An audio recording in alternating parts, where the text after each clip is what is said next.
And then around March is when that term border crisis first hits the news. And it was at that time, ABC News and CNN actually covered it for like the first 2 weeks of it, and then like I don't know, they kind of like dropped the ball.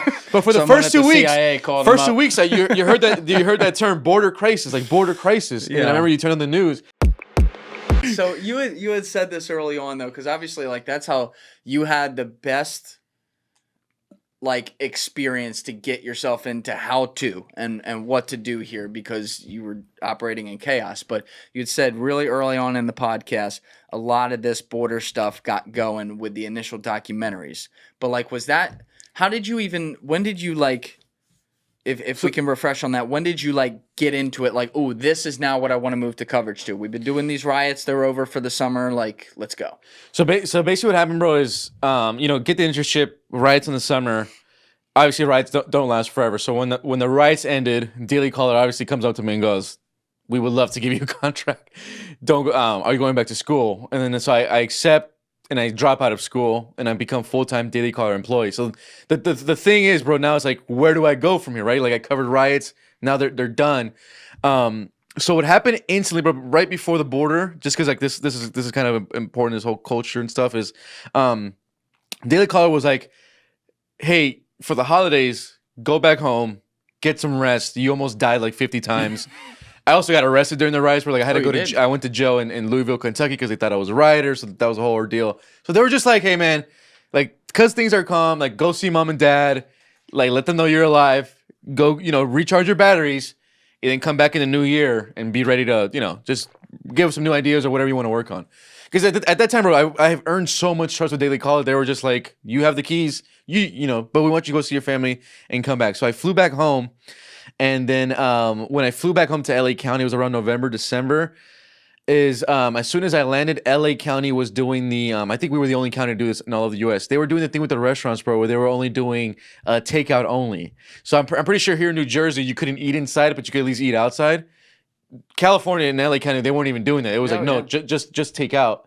And then in my hometown particularly, bro, is we have a lot of like mom and pop restaurants and local, and like we grew up with these people. Like a lot of these people I went to high school with, like their family. And so I knew they were all in really, really bad spots as businesses, and like they were basically not gonna make it. So I called Daily Caller. I was like, "Hey man, I know I'm supposed to be on vacation, but I'm like, I think an interesting story that we could tell that media is not doing, now they could do it because it's safe. Let's go up to these businesses, working class people, and like let's tell the stories of like surviving these business closures and like just real American storytelling. Like these guys are not about to make it." So they gave me the green light again. They said, "Hey man, go interview a bunch of restaurants, and if it goes good, we'll send you Sognick, and you guys can build me and Sognick did a mini documentary on the restaurants. We call it takeout only. So we went to a bunch of these restaurants, bro, and I was meeting them, and I'm not thinking too much of these stories, but they were instantly like the first restaurant we met. It was like an Italian restaurant, and the wife starts crying like, "We saved up 20 years. We opened up the restaurant. We love our employees. And now that we're all on takeout only, we can't, because we're close to Christmas too, bro. So it was like, now we can't pay our employees. They're not making any income. We're not making any income. And then the worst of it is like, if someone even buys a meal, it's only on takeout, So it's like, it doesn't, so we're about to go out of business, So we were telling a lot of like those heartbreaking stories of like these businesses losing everything, employees like not eating, making no income. So I started doing a lot of that. And then I was interviewing like a server. And then one server was like, "Man, that's not even the worst of it, that I'm making no income." I'm like, "What do you mean?" Because a lot of servers, their significant other is a server. So you had like basically married couples not making literally zero money for the household. And I'm like, "What do you?" Because I'm in my mind, I'm like, "What do you mean? Like you're not making any money. You're about to lose everything. What's worse than that?" And then the guy goes, "When I come home, my daughter now has we notice that every time we come home, she's cutting her wrist because she wants to kill herself." And he goes, then he starts sharing more about her. She's like, "Hey man, like I had I have a 10-year-old daughter. She has like all A's, all-star in softball, the whole ordeal." And he goes, 4 or 5 months now into the shutdown, she has all F's. She can't talk anymore, so she can't hold eye contact. So she lost her social skills. She doesn't play softball anymore, and then she's now borderline suicidal. And I go like, and as a reporter, dude, it just sparks an idea because I'm going like, obviously I've been focused on the business angle, and by this time, me and Sonic had already done we already put together a mini documentary called Take On Only to help out these restaurants.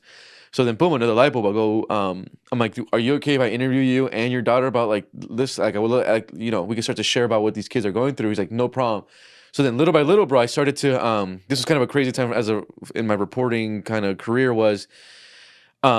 Every day, bro, for like a little bit over a month, I had 3 or 4 families that I was interviewing every day about, and this was the same trend. I have an 8-year-old boy, awesome in basketball, has all these friends, all A's. Now wants to kill himself, suicidal. We found a suicide note in his room, or we found like a knife, or like he now writes that like he can't wait for his life to end. He doesn't want to associate. Like, just that was the trend. So I'm putting all these stories, but I'm doing all these interviews.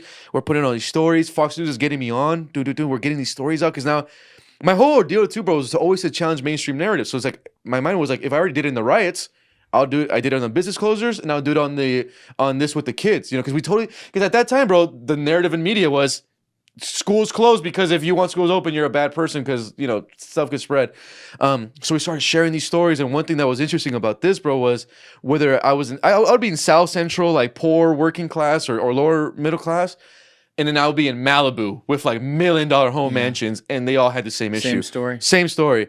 And then the one that stood out, and it was like the last one that like right where I did before we switched was there was a family in Vancouver, Washington State that invited me up, the Brainy family, and the Brainy family invited me up, and I went up there, and their story was that they have a little kid. His name is Nicholas Brainy, and he was like I think 10 years old at this time, and it was on. What was weird? It was on January 6th, where the parents left the little boy with his grandpa, and so like the grandpa is taking care of the boy, and like at this time now the kids, like I said, same story, suicidal, loves sports, doesn't play sports, doesn't talk to anyone now, and I guess the grandpa basically tells the kid like, hey, I gotta go to Walmart for like 20 minutes just to go pick up medicine. I'll be right back.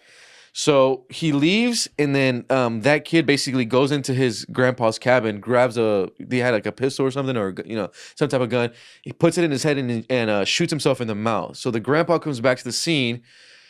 The thing is, the grandpa took like 30 minutes. So when he comes back, he doesn't also know the time of when his grandson shot himself. He doesn't know if it just happened or if it happened 30. Like there's no timeline. All he does is he comes back to his grandson with a pool of blood, and then he's making that like like that weird, like the way that they like describe it to me. So obviously his grandpa 911, and then obviously contacts his parents. I don't know, what happened, whatever. And they so according to his parents, this kid had like less than like a 5% chance to live.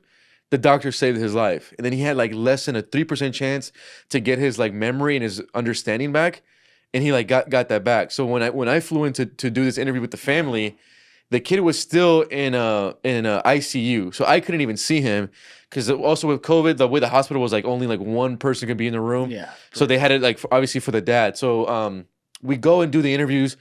We did this interview with the parents, and it was crazy, man. Like the parents were obviously heartbroken. They were also trying to be like, we don't know what to do because like we try to find solutions. Like we try to call other parents and be like, hey, can we just organize like a play day? Our sons could get together, they could play basketball at a park and whatever.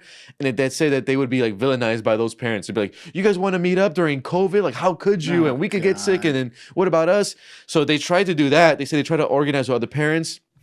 That wouldn't work. They tried to connect the son with like other kids online, and that wasn't having much success. What was sad, bro, is there was another girl that was suicidal on the East Coast, and she wrote a letter to this kid, and I read it, and she was like, in the letter, she like draws herself on the roof and how she was gonna jump off the roof to kill herself. And then her dad like saved her last second, and then like now she like loves her life, and she's like, when I can, I want to fly to Washington and stay and be with you, and just like to show you have friends. And then basically, bro, this kid, they saved his life, and he like got his re-understanding back. He was like a big UFC fan, so like I think like 2 months into his recovery, like his dad was already watching pay-per-view fights with him, and he like knew who was fighting, and it was this crazy story. And but like we put it together, bro, just so once again to show, hey, like you turn on New York Times or CNN at that time, it was school shut, school shut, school shut, and it's like, well, this is the other side of that. That like this is also a part of the story too. Obviously, well, you could have this. But we're telling this too, man. So I finished my reporting around this time. It was early 2021. I kind of finished this kind of angle of like telling the story of school closures. You got to also imagine, bro, as a reporter, I'm like done because I went like 90 days of being other people's therapist for 90 days. It's try to challenge yourself 90 days where you're sitting with 3 or 4 families who are bawling, who feel like they also feel like they have no one else. Like you're like the last line of anything, and you're just a reporter. Like you're not gonna like change policy that day. So I dealt with that, and then as soon as that chapter closed, obviously as a reporter, it's like, well, what's next now? And then Biden is technically in office, and then around March is when that term border crisis first hits the news, and it was at that time, ABC News and CNN actually covered it for like the first 2 weeks of it, and then like I don't know, they kind of like dropped the ball.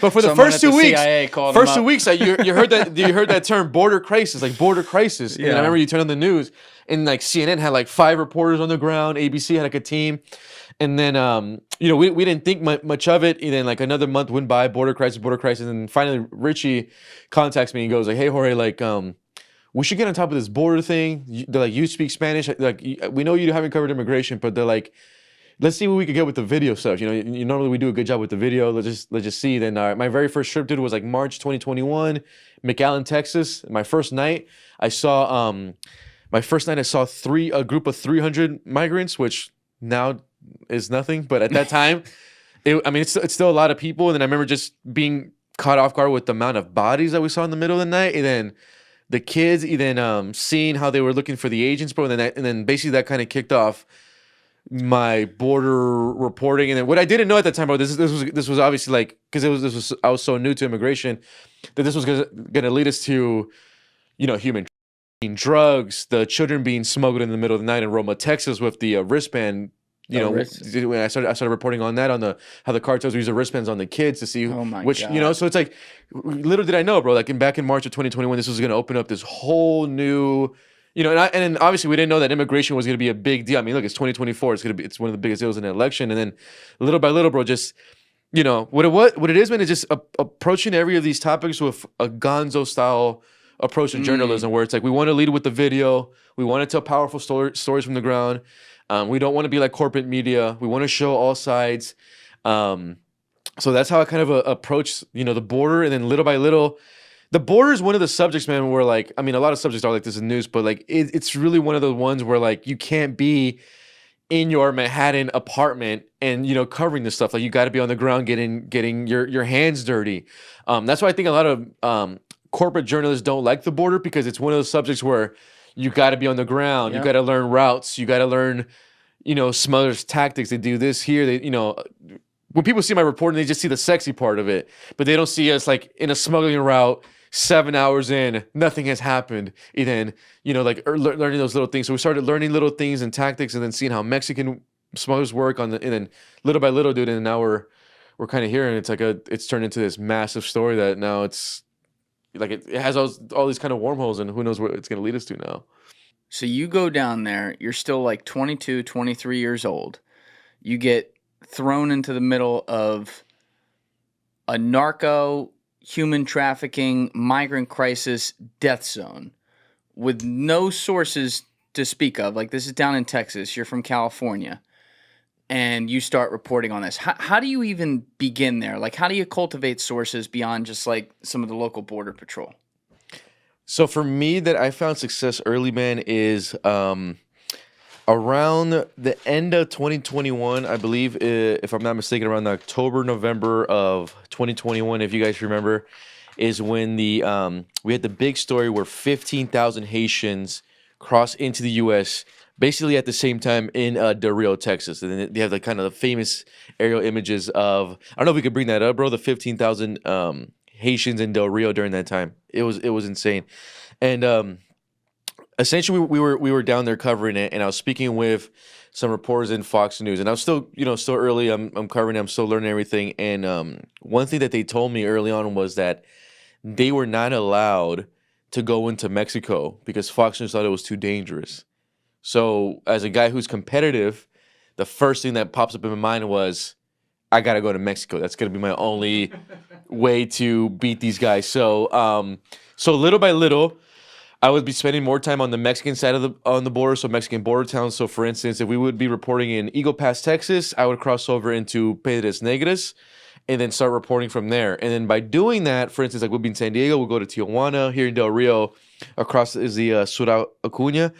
And by me spending so much time on the Mexican side, I got to build relations with contacts, journalists, and just kind of other important figures in when it comes to like migration in Mexico. And then like little by little, you're able to just have way more info because the Americans don't want to go into Mexico, and little by little, bro, the Mexicans just start giving you all the info on everything and just start like looking out for you. So for me, obviously you're gonna develop sources here in the U.S., right, with law enforcement and all that stuff, the ride-alongs.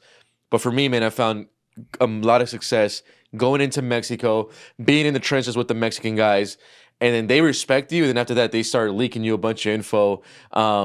And then just start, they have any respect for any American who's willing to spend a lot of time over there. So building my relations with the Mexicans has been super, super key, I say, in all this. And then it just has led us into some crazy stuff. I think I'm the only American journalist as of now that's gone into Tijuana, done an actual TV interview with the mayor of Tijuana as she's getting she was getting cartel threats. So she was actually living in a military bunker. Thank you for watching the video, guys. If you haven't already subscribed, please smash that subscribe button and check out this clip's full podcast episode by clicking here or in the description below.